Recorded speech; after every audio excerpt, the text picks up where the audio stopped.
অত্যন্ত দুঃখের যে এরকম একটা ঘটনা কলকাতায় ঘটলো, তার আগে তারাপীঠে ঘটলো, কিছুদিন আগে দিল্লিতে এরকম একটা হোটেলেই একটা ভয়াবহ অগ্নিকাণ্ড হলো জুন মাসে। আর বেশিরভাগই দেখা যাচ্ছে যে বিদেশি যারা, তাদের মৃত্যু হয়েছে। এটা আরো দুঃখের, অত্যন্ত দুঃখের। আমি অনুরোধ করব, কলকাতা তো নিশ্চয়ই, বাংলা তো নিশ্চয়ই, ভারতবর্ষ, যে একটা এসওপি বানানো উচিত যে যারা হোটেল চালাবে তাদের কি কি থাকা উচিত, কি কি ফর্মালিটিস হোটেল, এবং তার থেকেও বেশি হচ্ছে হসপিটাল। যেরকম গুজরাটের হসপিটালে ভয়াবহ কোভিডের সময় একটা অগ্নিকাণ্ড হলো, তারপর আমাদের আমৃতে হলো, এর আগেও হয়েছে, আমাদের স্টিফেন কোর্টে হয়েছে, ইরা স্ট্রিটে হয়েছে, ওই হোটেলে হলো। একটা এসওপি বানানো উচিত যে ফায়ার ডিপার্টমেন্ট কি কি দেখবে এবং রেগুলার ইন্টারভেলে কি কি দেখবে, এবং সেইটা দরকার। দেখুন, দোষ দেওয়া, দোষ করা, আমি দিল্লির সরকারকে দোষ দেবো, বিজেপি আমাকে দোষ দেবে, এই দোষ দেওয়া নিয়ে আবার এক বছর বাদে আবার আমরা বিজেপির বিরুদ্ধে বলবো, এটাতে সমস্যার সমাধান হবে। সমস্যার সমাধান হচ্ছে যে আমিও একবার একটা এখানে কমিটি হয়েছিল, তাকে রেকমেন্ড করেছিলাম যে থার্ড পার্টি একটা অডিট ফায়ার ডিপার্টমেন্টের থেকে করা উচিত, এবং রেগুলার ইন্টারভেলে প্রত্যেক বছর একটা অডিট রিপোর্ট না দিলে সেটাকে ক্লোজার নোটিশ দেওয়া উচিত। সেই মতন কিছু রেস্টুরেন্টের হয়েছিল, কিন্তু এই হোটেলটার হয়েছিল কিনা জানি না। তো নিয়ম হচ্ছে যে একটা অডিট রিপোর্ট দেওয়া উচিত এবং থার্ড পার্টি একটা অডিট করা উচিত। গভর্নমেন্টের পক্ষে যা স্টাফ, যে কোনো গভর্নমেন্ট, সেটা এই গভর্নমেন্টেরও যা স্টাফ, তাতে পর্যাপ্ত না যে সব বসে বসে নিজেরা চেক করবে।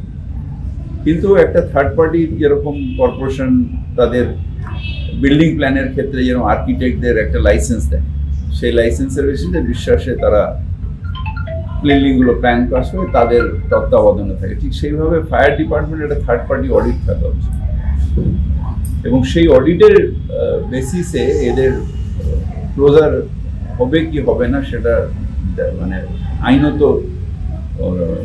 অধিকার সরকারের হোক বা ফায়ার ডিপার্টমেন্টের এটা থাকা উচিত বলে আমি মনে করি। এটা হচ্ছে পলিটিক্স। আমি কিন্তু যখন আমৃতে কতগুলো মানুষ মারা গেল আমরা রেস্কিউ করেছি, তার ব্যবস্থা করি, কিন্তু আমরা কারোর উপর দায় ফায়ে চাপাই।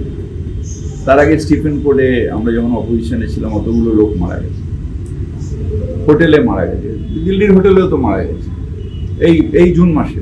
অত বড় একটা 22 জন 23 জন মারা গেছে। এটা একটা অল ইন্ডিয়া বেসে একটা এসওপি থাকা উচিত।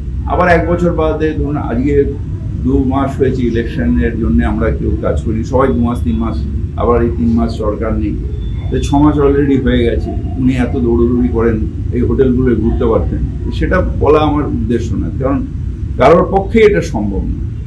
আর ট্রেড লাইসেন্স এখন অনলাইন, যে কেউ ট্রেড লাইসেন্স পেতে পারে। ট্রেড লাইসেন্স পাওয়া মানেই যে তার ইলিগাল করার অধিকার এসে গেল তা নয়। কিন্তু সুতরাং এই দোষ চাপানো নিয়ে মানুষের জীবন বাঁচানো যাবে না।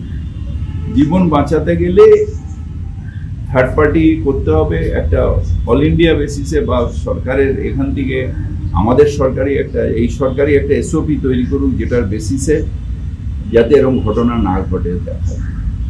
এই ঘটনাগুলো ঘটে যাচ্ছে, এটা প্রথম নয় যে আগুন এখানে লেগেছে বা তারাপীঠে লেগেছে। এটা কত বছর ধরে এই হোটেলে আগুন লাগছে, হসপিটালে আগুন লাগছে, বড় বড় কমার্শিয়াল বিল্ডিংয়ে আগুন লাগছে, স্টিফেন কোর্টে কতজন মারা গেছে। সুতরাং এই একটা যদি রেমিডিস করতে হয়, একটা বসে চিন্তা ভাবনা করে একটা রেমিডিস করতে হয়। 1 বছর বাদে আবার ওনাকে ঘটনা তো ঘটবে, তাহলে আমি অপোজিশনে রয়েছি, 1 বছর বাদে আবার ওনার উপরে দায়িত্ব দেবো, তাতে কোনো কাজ হবে না। কাজটা হচ্ছে যে কিভাবে আর যাতে না হয় সেটা দেখার জন্য একটা কিছু ভাবনা চিন্তা করে বানাতে, সেটার সিস্টেম ফায়ারের যা লোক বল তাতে সম্ভব না। থার্ড পার্টি অডিট ছাড়া এটা সম্ভব না। যেটা আমি যখন আগুন লেগেছিল তখন আমরা একটা কমিটি হয়েছিল, তাতে আমরা রেকমেন্ড করেছিলাম। তারপরে তো ইলেকশন এসে গেল, এবং একটা কমিটি করে আমরা রেকমেন্ড করেছিলাম তারপর তো ইলেকশন এসে গেল, 6 মাস ধরে তো এইসবই চলছে। আমি জানি না তারপর আর দমকল ডিপার্টমেন্ট কিছু করেছে কিনা, একটা থার্ড পার্টি অডিট করা উচিত এবং ক্লিয়ার এসওপি তৈরি করা উচিত বলে আমি মনে করি। এটা আমি কি করে বলবো? আমরা যারা পলিসি মেকার আমরা হলাম রেকমেন্ড করি, কাজটা তো করবে যারা আধিকারিক, তারা কাজটা করবে।